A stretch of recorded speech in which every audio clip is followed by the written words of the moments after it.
Et ben voilà, bien joué les Bordelais. Et tous les résultats de la Champions League sur Canal, ça sera tout à l'heure à minuit et demi, 0h30. Philippe Vandel. Bonsoir, j'ai écouté l'émission évidemment. Elles sont dans quel état vos momies? Je veux dire, par exemple, les dents. Les dents sont très abîmées parce que les Égyptiens avaient de gros problèmes de dents. Il faut savoir qu'ils mangeaient des aliments qui étaient séchés au soleil. Et donc évidemment le sable se déposait sur les aliments, notamment le poisson séché. Et donc ça leur abîmait toutes les dents. Donc toutes les momies que l'on a retrouvées ont des dents très abîmées. Ce qui ne veut pas dire que le reste du corps est bien conservé. Ah oui, ça sort du reste. Ça n'a aucun rapport, mais je voulais vous montrer une petite annonce matrimoniale. Si, c'en a une petite, c'est rubrique rencontre, c'est ici. Vous allez voir, c'est femme quarantaine, borgne, édentée, voilà, chauve, malade mentale mais optimiste, cherche l'homme de sa vie et écrire à top affaire. Donc imagine l'affaire, quoi. C'est pas un cadeau. Non, voilà, c'est pas un cadeau. Et puis, vous êtes historienne, et en tant qu'historienne, qu'est-ce que vous répondez quand on vous dit l'histoire c'est chiant, c'est scolaire? Ça dépend si c'est un étudiant qui me dit ça ou si c'est un lycéen, je peux le comprendre parce que quelquefois l'histoire est très mal enseignée. Vous étiez bonne en histoire vous à l'école ou pas? Oui, j'étais bonne en histoire, non mais ça veut pas dire... Pourquoi alors quand vous dites ça? Ça peut être mal enseigné parce que je crois qu'il faut remettre toujours l'histoire dans son contexte et qu'il ne faut pas sortir comme ça des petits bouts d'histoire et puis les faire apprendre ou faire apprendre des dates, des listes de dates comme ça aux gosses. Plutôt raconter d'ailleurs que de... Voilà, plutôt raconter exactement, et les faire rêver, leur inculquer la passion. Donc c'est pour ça que si c'est un lycéen qui me dit ça, je peux le comprendre. D'accord, je ne suis pas lycéen, c'est un moment c'est fini. En parlant de contexte, je vais vous montrer l'invention d'un habitant d'Alençon. C'est une vraie invention, c'est du concret. Il a monté une société pour exploiter son invention. En quoi ça consiste? On l'a rencontré sur place, c'est le cas de le dire. En tout cas. Évidemment, c'est lui qui raconte. Je suis un passionné de la communication, le son, l'image, la lecture. Je me suis dit, il y a un endroit idéal où on a le temps de lire. On va une fois, deux fois, trois fois par jour, les toilettes.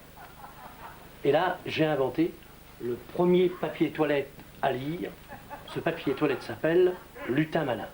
Sur ces premiers rouleaux, on a imprimé l'histoire des régions de l'ouest de la France. Sur ce rouleau, on trouve découvrir la ville d'Alençon. Situation géographique, monuments à voir, choses à ne pas rater. Par exemple, des adresses. Maison natale de Sainte Thérèse de l'Enfant Jésus, 50 rue Saint-Blaise. Autre adresse encore, musée de la dentelle au Point d'Alençon, 31-33 rue du Pont-Neuf. Cette idée m'est venue grâce aux toilettes d'antan où les gens avaient le papier journal, ils pouvaient lire, ils pouvaient s'instruire. Et je me suis dit pourquoi pas inventer le papier toilette ayant la même approche que le journal, donc un papier toilette à lire. Ce papier toilette est d'une qualité supérieure, doux, double épaisseur. De plus, les inscriptions ne sont pas toxiques, une approche écologique. Sur les prochains rouleaux papier toilette, on pourra lire l'histoire de la Coupe du Monde, l'histoire de l'Europe, on pourra découvrir le fait des plantes, des fleurs, et apprendre des recettes de cuisine. Non, c'est bien. Et au moins on perd pas de temps. Voilà. Tout le monde peut se les procurer ou c'est seulement du PQ pour le barbu? Non, ça s'appelle Lutin Malin. Non, ça se trouve pour tout le Ah monde. oui, moi je veux bien. J'ai une dernière petite question. Non, je vous en prie. Je ne partage pas ce genre de choses. Oui. Dernière petite question. Qu'est-ce qu'il y a écrit à l'entrée qu'est-ce qu'il y avait écrit à l'entrée des temples? Ça dépend, si c'était pour honorer les dieux, ça pouvait être ses titulatures, donc Horus d'or, taureau puissant, enfin un tas de choses qui mettaient en avant le pharaon. Ah oui, taureau puissant, j'aime bien. Moi. Taureau puissant, oui. Je vous demande ça parce que ça enchaîne même mieux que ce que j'imaginais. C'est une photo d'une chapelle dans le Lot, on va la voir, elle est absolument magnifique avec son petit clocher en bois. Et alors au-dessus de la porte, une inscription qui fait vraiment envie. Elle est bonne, Marie. Non, non. Ça, c'est pour attirer Chaland, ouais. D'accord. Ouais, voilà. Ok, merci Philippe Vandel, merci beaucoup. Et alors, quelqu'un ne voulait absolument pas que Violaine vienne nous parler de l'histoire Hatshepsut, ni de la pharaone, ni autre. C'est Michel Muller. Fallait pas l'inviter, c'est ce qu'il nous avait pourtant dit. Regardez. Non. Violaine, c'est les fouilles. Beaucoup de fouilles. Alors toi, tu es douanier, toi aussi, ton truc, c'est les fouilles. Hein. Affirmatif. Fouille au corps, fouille de sécurité, fouille rectale, avec les gants, hein, bien sûr. Hein. Mais dis-moi, dans les fouilles rectales, tu trouves surtout des boulettes de cocaïne, non? Non, que des CD de Céline Dion. Des CD, des mini-disques, des cassettes et quelques photos dédicacées. Et des posters aussi? Effectivement, la dernière fois, une photo de 4 par 3. Fallait pas l'inviter. Violaine, elle va nous ramener des inédits de Céline Dion. Violaine, elle fait une émission sur RMC où elle compare l'Antiquité avec l'époque actuelle. Mais c'est pas comparable. Il n'y a plus d'esclaves, hein, les filles. Oh. Il n'y a plus d'esclaves. Oh. Non, fallait pas l'inviter, Violaine. Elle n'est pas de son époque. Les filles, vous voulez pas arrêter de péter, là? Fallait pas l'inviter, Violaine. Il n'y a plus de bulles, là, vous voulez pas...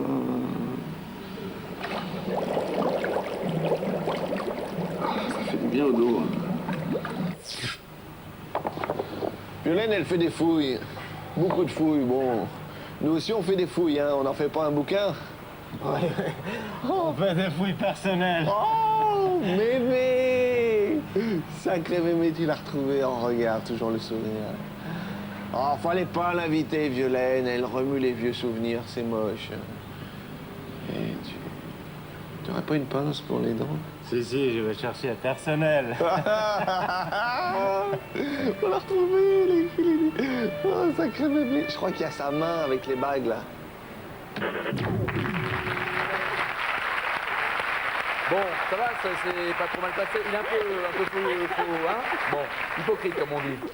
Non, mais j'ai senti un petit regret. Je crois que je vais l'emmener sur des lieux de fouille. Alors, est-ce que vous fouillez réellement ou est-ce que vous êtes plutôt Et historienne? moi, à l'origine, je suis historienne, donc je vais plutôt sur les endroits de fouille pour essayer d'analyser ce qui est trouvé. D'accord, mais c'est pas vous qui grattez avec le petit pinceau? Non, et tout mais ça petit à petit, on en vient à gratter aussi, parce qu'en force de côtoyer les archéologues, on devient archéologue de toute façon, et comme ça fait 15 ans que j'y vais, donc... Et alors, comment expliquez-vous que tout soit si bien conservé, près de 3000, 4000, 500? C'est vrai que les images qu'on a vues, Ça par quel exemple, âge? tombe de 3500 Roy, oui, c'est du 15e siècle avant Jésus-Christ, donc c'est extrêmement bien conservé. Et je vous rassure tout de suite, il n'y a pas de repeinture par-dessus, enfin bon, Il y a pas de simplement racine. dépoussiérage, Mais alors, comment un petit vernis de temps en temps, mais c'est intact. Alors comment? Tout simplement à cause de la sécheresse. C'est ça, parce que l'air n'a pas oxydé, L'air n'a pas abîmé pénétré ni les momies, ni les peintures en fait. D'accord. À suivre, c'est même tout de suite, d'ailleurs, maintenant, Moustique, qui sera notre invité demain soir. Moustique, tout de suite.